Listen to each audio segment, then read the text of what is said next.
Good morning students. बच्चों, आज मैं आपको आपकी पाठ्य पुस्तक वसंत के पाठ 16 भोर और बरखा की हिंदी व्याख्या समझाऊंगी।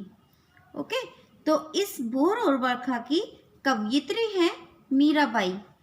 मीराबाई जी ने ये जो पंक्तियाँ लिखी हैं इनका आज मैं आपको हिंदी अर्थ समझाऊंगी। तो स्टार्ट करते हैं बेटा।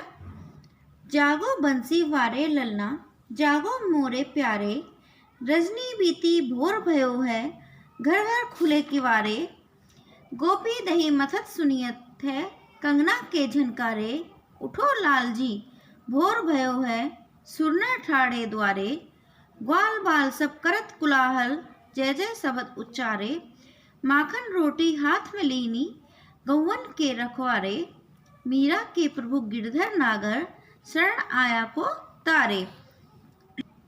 अब बेटा आपको मैं इन पंक्तियों का अर्थ समझाऊंगी। इन पंक्तियों में मीराबाई जी क्या बताती हैं। यशोदा जी कहती हैं, जागो बंसी वारे ललना, यानी बंसी वारे ललना श्री कृष्ण जागो, जागो मेरे प्यारे, रजनी बीती, रजनी मीन्स रात, रात बीत गई है, भोर भयो है, भोर सुबह, सुबह हो गई है, सबके घर के दरवाजे खुल गए हैं, गोपी दही मथत सुनियत है कंगन के झनकारे, मीन्स गोपियों के दही मथने से जो कंगनों की आवाज हो रही है उस आवाज को सुनो। आपको क्या वो आवाज सुनाई नहीं दे रही?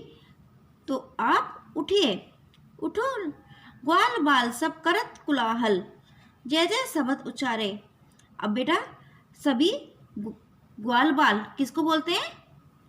ग्वालों के बच्चे। तो ग्वालों के बच्चे सब कोलाहल कर रहे हैं, शोर कर रहे हैं, सभी जय जय शब्द का उच्चारण कर रहे हैं। अब ऊपर की पंक्ति में भी क्या कहा है मीराबाई जी ने?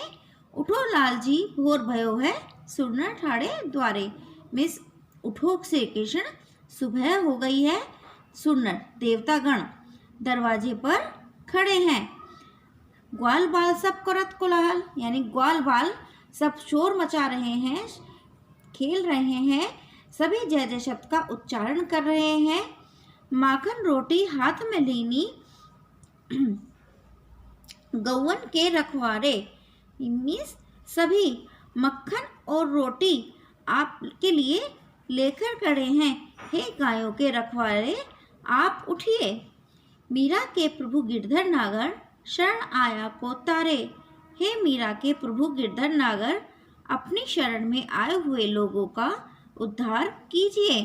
नेक्स्ट बेटा, बरसे बदरिया सावन की, सावन की मन भावन की, सावन में उमग्यो मेरो मनवा, भनक सुनी हरि आवन की, उमड़ घुमड़ चहुदिशी से आया, दामिन दम के झाड़ लावन की, नन्ही नन्ही मुदन मेहा बरसे, शीतल पवन सुहावन की, मीरा के प्रभु गिरधर नागर आनंद मंगल गावन की। इसमें बेटा मीराबाई जी श्री कृष्ण के बारे में कह रही हैं कि मतलब उनके आने से, उनके आने की खबर सुनकर उनका मन बहुत खुश हो रहा है। देखो मीराबाई श्री कृष्ण की बहुत बड़ी भक्त थी, वे हर समय श्री कृष्ण के बारे में सोचती रहती थी। तो क्या कहा जा रहा है, और ये सावन का महीना भी है, बरसे बदरिया सावन की, मतलब सावन की बदरिया, सावन के बादल आ गए हैं, सावन की मन भावन की, सावन का मौसम मन को बहुत सुहावना लगता है, मन को आनंदित करने वाला लगता है, सावन में मेरा मन खुशी से झूम उठा है, सावन भनक सुनी हरि आवन की, क्यों? क्योंकि श्री कृष्ण के आने की खबर मिल चुकी है, यानी श्री कृष्ण आ रहे हैं ये उन्हें खबर मिली है। उमड़ घुमड़ चहुदिशी से आया, दामिन दम के झाड़ लावन की, मिस चारों दिशाओं से, चहु मिस चारों, चारों दिशाओं में बादल उमड़ घुमड़ रहे हैं,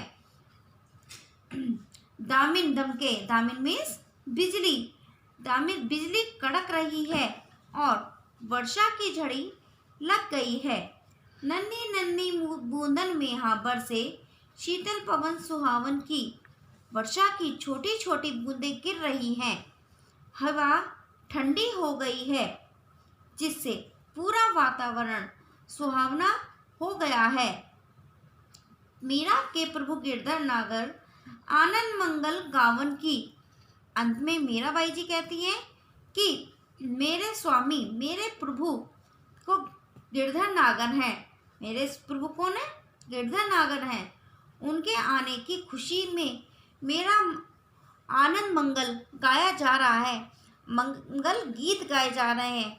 उनके आने की खुशी में उनके गीत गाए जा रहे हैं आने के। ओके बेटा, अब आपको ये बहुत अच्छी तरह से समझना है और इसी में से आपके क्वेश्चंस भी आएंगे एग्ज़ाम में। ओके।